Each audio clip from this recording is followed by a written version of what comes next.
मध्य प्रदेश में बीजेपी के पंच ने कांग्रेस के पंजे पर जो प्रहार किया है, उसने अच्छे अच्छे सियासतदानों और पॉलिटिकल पंडितों के गुणा भाग की दिशा और दशा ही बदल कर रख दी।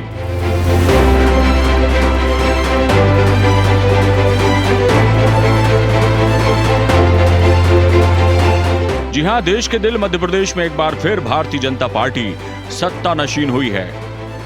बता दिया है बीजेपी ने कि देश के दिल में कमल और मन में मोदी हैं। सधी हुई चाल, विरोधियों पर लगातार प्रहार और हवा के रुख को भांपते हुए जिस तरह से बीजेपी ने सियासी घमासान की, व्यूह रचना की, वो बेमिसाल है। एकजुटता, दृढ़ विश्वास और आला से अदना तक सभी नेताओं कार्यकर्ताओं का वक्त आने पर पार्टी के लिए जुट जाने का मादा, इसी ने बीजेपी के किले को अभेद बनाया है। खासकर मध्य प्रदेश में तो ये बात 16 आने फिट बैठती है।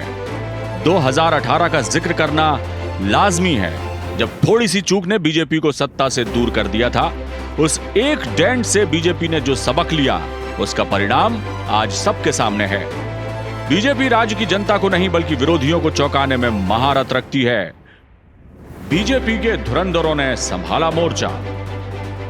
बीजेपी कैडर बेस्ड पार्टी है और यही वजह है कि तमाम गिले शिकवे यहां भुला दिए जाते हैं, असंतुष्टों को मना लिया जाता है और बिगड़ैलों पर अंकुश लगाने की हिम्मत भी दिखाती है बीजेपी।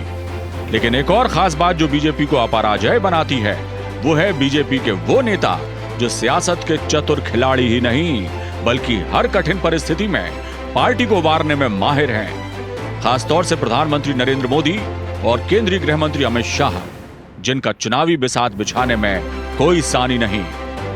पीएम मोदी का चेहरा और अमित शाह का दिमाग, इस जुगलबंदी के आगे अच्छे अच्छों के छक्के छूट जाते हैं।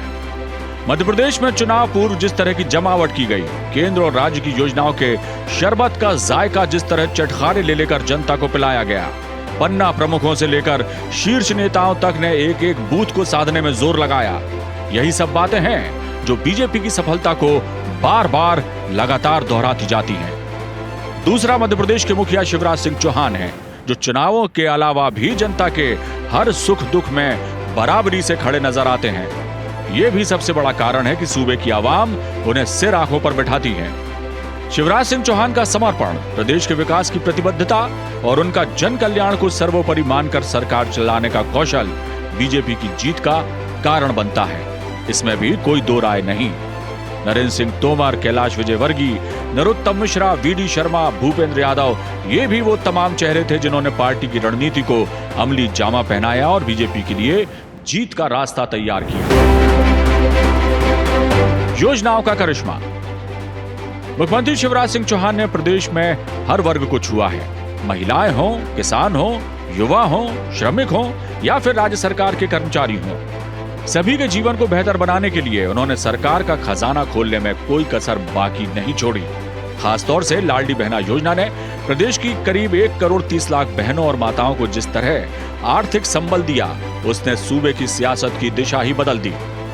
शिवराज सिंह चौहान ने यहां घोषणा नहीं की, सीधे बहनों के खाते में 1250 रुपए प्रति माह डालने का काम कर दिखाया और यह भी वादा किया कि इस राशि को बढ़ाकर 3000 रुपए तक ले जाया जाएगा। शिवराज के इस मास्टर स्ट्रोक ने देखा जाए तो विरोधी कांग्रेस को चारों खाने चित कर दिया। बाद में कांग्रेस ने भी कमोबेश बीजेपी की तर्ज पर घोषणाएं की और अपने मैनिफेस्टो में वादों की लंबी फहरिस्त बनाई, लेकिन कांग्रेस कहती रह गई और बीजेपी ने वो सब कर दिखाने के बाद चुनाव मैदान का रुख किया। कुल जमा देखा जाए तो शिवराज भैया के राखी के तोहफे के बदले में बहनों ने उनका विजय तिलक किया है, कहना गलत नहीं होगा। गौरतलब है कि परिणाम आने से पहले कई तरह की अफवाहों और कयासों का बाजार गर्म था। खासतौर से मुख्यमंत्री शिवराज सिंह चौहान को लेकर एंटी इनकम्बेंसी की बातें हुई। चुनाव प्रचार में शिवराज सिंह चौहान को पीछे रखा गया, मुख्यमंत्री के चेहरे पर चुनाव नहीं लड़ा गया। लेकिन नरेंद्र सिंह तोमर, कैलाश विजयवर्गीय, प्रहलाद सिंह पटेल सरीखे कद्दावर नेताओं को मैदान में उतारा गया। एमपी के चुनाव को 2024 का लिटमस टेस्ट भी बताया गया।